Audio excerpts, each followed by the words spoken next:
Dairy farming is a business, and like all businesses, its goal is to make profits. But at what cost to the well-being of the animals that the milk is taken from? The stark reality is that this business has victimized cattle to the extent that there might be as much cruelty in a glass of milk as there is in a kilogram of meat. Commercialization of milk has caused cattle to be treated like objects.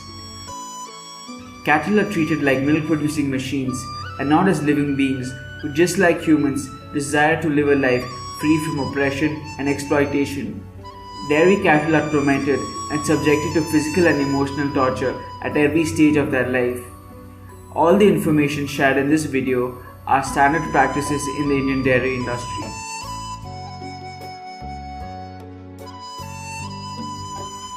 When a calf is born, it is separated from the mother within half an hour.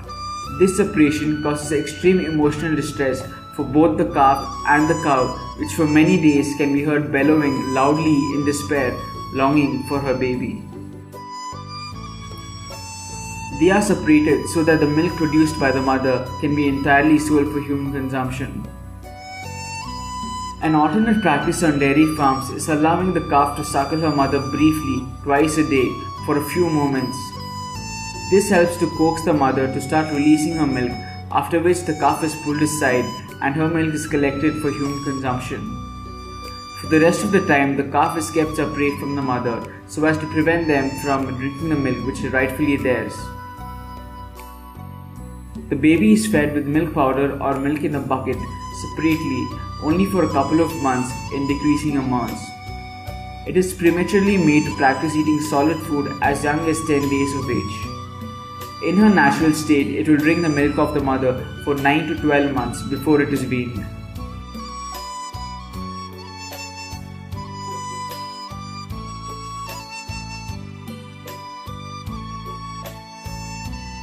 The male calves do not produce milk, and their role in agriculture as draught animals is being increasingly substituted by tractors and modern farm equipment. Since the farmer does not want to spend money to feed and take care of an economically unproductive male, it is either abandoned, starved to death, or sold for slaughter. Even in case of dairy farmers who practice agriculture and use bullock, there is a limit to how many bullocks they need to plough their land. Anything more than the required number are additional mouths to feed without being able to derive adequate benefit from them. The gender imbalance statistics speak for itself with regards to the fate of the male calves. In buffalo, which produce 55% of all milk in India, only 15% of them are male and 85% are female. In cows, 35% of them are male and the majority 65% are female.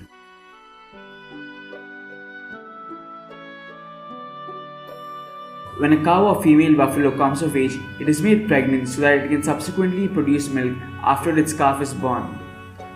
The majority of the breeding takes place today by means of artificial insemination. This cruel method involves forcibly impregnating a cow by unnatural means. The cow is first restrained and then a human shoves his bare hands into the anal opening of the cow, and with the other hand he penetrates the vagina with the rod carrying the bull semen to be deposited deep down all the way into the uterus. As per the Ministry of Agriculture and Farmers Welfare data, artificial insemination was given to 704 lakh animals out of 1305 lakh breedable population in 2015-16. Artificial insemination is rape just because it is done to a non-human animal who can't fight back and has no legal protection in this matter. It has not become less of a barbaric act. Within 2 months of giving birth, a cow is attempted to be made pregnant again so that it can give birth to a calf 9 months later. Through this practice, the female cattle can be kept in a state of near constant lactation so as to keep the milk flowing in large amounts always. Investigations have revealed the rampant illegal and indiscriminate use of oxytocin in Indian dairy farms. Oxytocin is a hormone that is injected in cows with the hope of increasing milk production. When injected with the hormone, the cow experiences severe stomach cramps similar to labor pains. This comes as no surprise since oxytocin is clinically administered to induce a woman to start labor if she cannot start naturally, or it is given to make contractions stronger if a woman's labor is slowing. Milking of dairy cattle by milking machines can be a painful experience for them. Their teeth become red and swollen, and over time, their delicate little teat canals become severely damaged, which results in an infection known as mastitis. In many instances, due to the carelessness of workers, the milk machines keep running even after the cow's udders are empty, resulting in a lot of pain for the cow. Dehorning and disbudding are two brutal mutilations that the cattle are subjected to. Dehorning is the removal of a cattle's horns by physically cutting them off using wires, guillotine shears, dehorning knives or saws. Disbudding involves destroying the cells which produce horns. It is done by shearing the horn buds using a hot iron, which is extremely painful and can damage underlying bone. The cattle experience extreme pain during and after these procedures, and no anesthesia is given, even by the vets. Nose roping involves piercing an animal's nasal septum in front of the cartilage using an iron rod, passing the rope through the hole and permanently fastening the rope behind its head. Pulling or twisting the rope exerts pressure on the extremely sensitive septum, causing the animal pain but makes it easier for the handlers to move them about.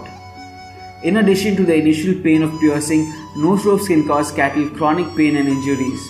According to a recent study, moderate to severe injuries in the nostrils were noticed in 62% of the cattle. 3% lesions bled continuously and 44% had pus discharge.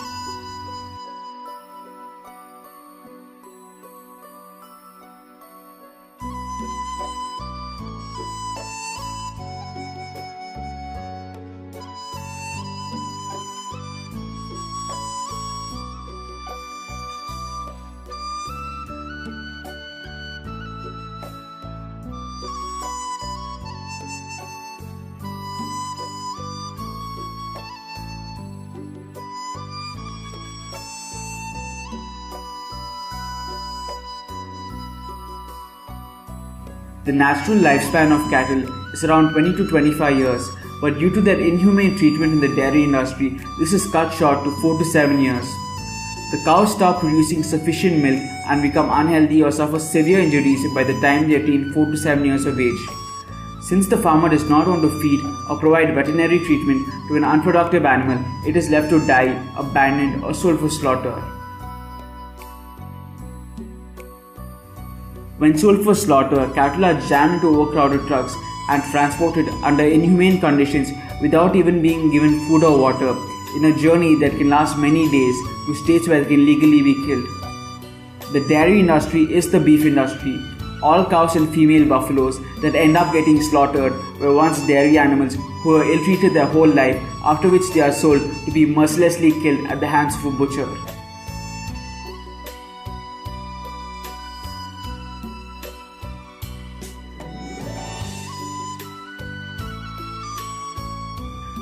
Do these atrocities on cattle happen only on large dairies? No. Even for farmers with up to 5 cattle, their ill treatment is widespread throughout India. On an average, it costs around Rs 50 to 100 per day or sometimes more to feed and take care of an individual cattle, depending on various factors. To cover costs and make profits, it is standard practice on dairy farms of all sizes to subject them to cruelty for economic gain. In many instances, the handlers also resort to needless beating, mutilation and abuse just because they can dominate an animal who can't fight back.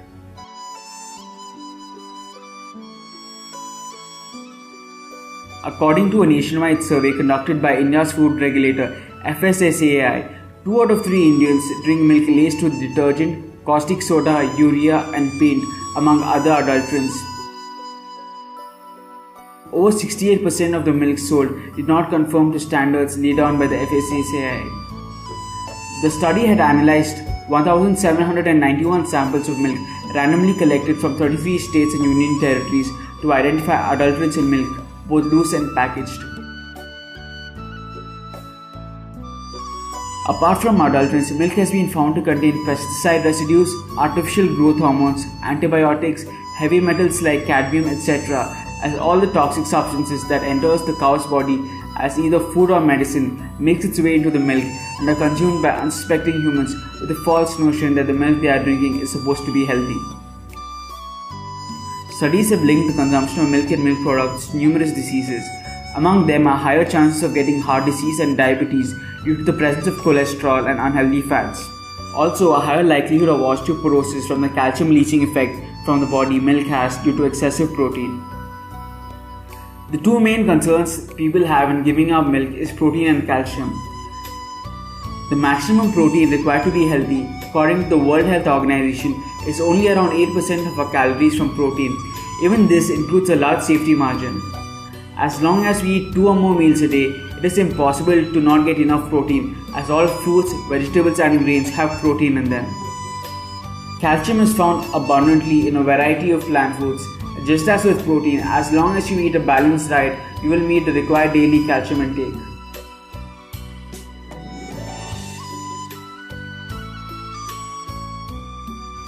Humans are the only species in all of nature who drink the milk of another species. That too after they are no longer babies.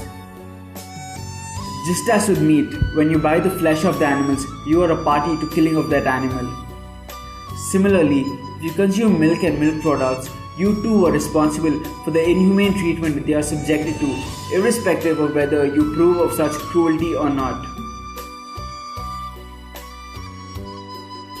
Will you continue to be a part of this inhumanity, or will you make the change? Go cruelty free, be vegan.